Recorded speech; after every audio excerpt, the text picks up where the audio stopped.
சூரா அல் முத்தசிர் அத்தியாயம் 74. மொத்த வசனங்கள் 56. அளவற்ற அருளாளனும் நிகரற்ற அன்புடையோனுமாகிய அல்லாஹுவின் பெயரால். போர்த்தி கொண்டிருப்பவரே, எழுந்து எச்சரிக்கை செய்வீராக. உமது இறைவனை பெருமைப்படுத்துவீராக. உமது ஆடைகளை தூய்மைப்படுத்துவீராக. அசுத்தத்தை வெறுப்பீராக. மனிதரிடம் அதிகம் எதிர்பார்த்து உதவாதீர். உமது இறைவனுக்காக பொறுத்து கொள்வீராக. சூர் ஊதப்படும் அந்நாள் மிகவும் சிரமமான நாள். ஏக இறைவனை மறுப்போருக்கு அது இலேசானதாக இருக்காது. யாருடைய துணையுமின்றி நான் மட்டுமே யாரை படைத்தேனோ அவனை என்னோடு விட்டு விடுவீராக.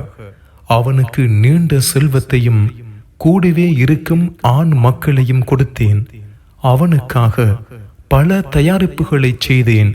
பின்னரும் நான் அதிகப்படுத்த வேண்டும் என அவன் ஆசைப்படுகிறான். அவ்வாறில்லை.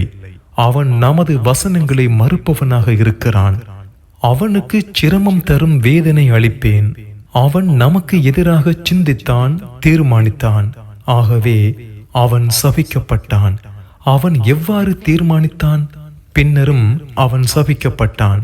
அவன் எவ்வாறு தீர்மானித்தான்? பின்னர் சிந்தித்தான். பின்னர் கடுகடுத்து முகம் சுளித்தான். பின்னர் புறக்கணித்து கர்வம் கொண்டான். இது மயக்கத்தை ஏற்படுத்தும் சூனியம் தவிர வேறு இல்லை. இது மனிதனின் சொல் தவிர வேறு இல்லை என்று கூறுகிறான். அவனை சகர் எனும் நரகில் கருகச் செய்வேன். சகர் என்றால் என்ன என்பது உமக்கு எப்படி தெரியும்? அது மிச்சம் வைக்காது, விட்டும் வைக்காது. தோலை கரித்து மாற்றிவிடும். அதன் மேல் 19 வானவர்கள் உள்ளனர். நரகத்தின் காவலர்களை வானவர்களாகவே தவிர நாம் ஆக்கவில்லை. அவர்களின் எண்ணிக்கையை நம்மை மறுப்போருக்கு சோதனையாகவே தவிர நாம் ஆக்கவில்லை.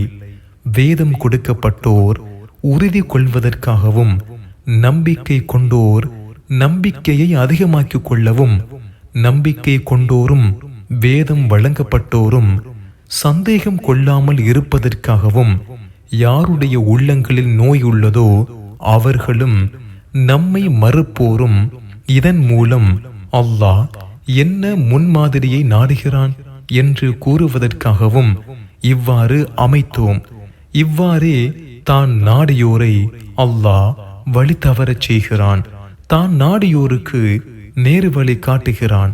உமது இறைவனின் படையை அவனை தவிர யாரும் அறிய மாட்டார்கள். இது மனிதனுக்கு அறிவுரை தவிர வேறு இல்லை.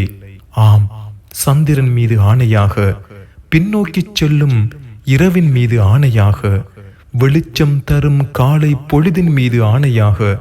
அது பெரிய விஷயங்களில் ஒன்றாகும். அது முன்னேறவோ பின்தங்கவோ விரும்புகின்ற மனிதனை எச்சரிப்பதாகும். ஒவ்வொருவரும் தான் செய்ததற்கு பிணையாக்கப்பட்டுள்ளான். வலது புறத்தில் இருப்போர் தவிர அவர்கள் சொர்க்க சோலைகளில் இருப்பார்கள். குற்றவாளிகளிடம் உங்களை நரகத்தில் சேர்த்தது எது என்று விசாரிப்பார்கள். நாங்கள் தொழுவோராகவும் ஏழைக்கு உணவளிப்போராகவும் இருக்கவில்லை என கூறுவார்கள். வீணில் மூழ்கியோருடன் மூழ்கி கிடந்தோம். தீர்ப்பு நாளை பொய்யென கருதி வந்தோம். உறுதியான காரியம் மரணம் எங்களிடம் வரும் வரை எனவும் கூறுவார்கள்.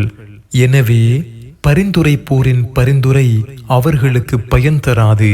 இந்த அறிவுரையை புறக்கணிக்க அவர்களுக்கு என்ன நேர்ந்தது? அவர்கள் சிங்கத்தை கண்டு மிரண்டு வெருண்டோடும் கழுதைகளைப் போல் உள்ளனர். ஆம், ஒவ்வொரு மனிதனும் விரிக்கப்பட்ட ஏடுகள் தனக்கு கொடுக்கப்பட வேண்டும் என விரும்புகிறான். அவ்வாறில்லை. மாறாக அவர்கள் மறுமையை அஞ்சுவதில்லை. அவ்வாறில்லை. இது அறிவுரை. விரும்பியவர் இதில் படிப்பினை பெறலாம். அல்லாஹ் நாடினால் தவிர அவர்கள் படிப்பினை பெறுவதில்லை. அவனை அஞ்சத்தக்கவன் மன்னித்தல் உடையவன்.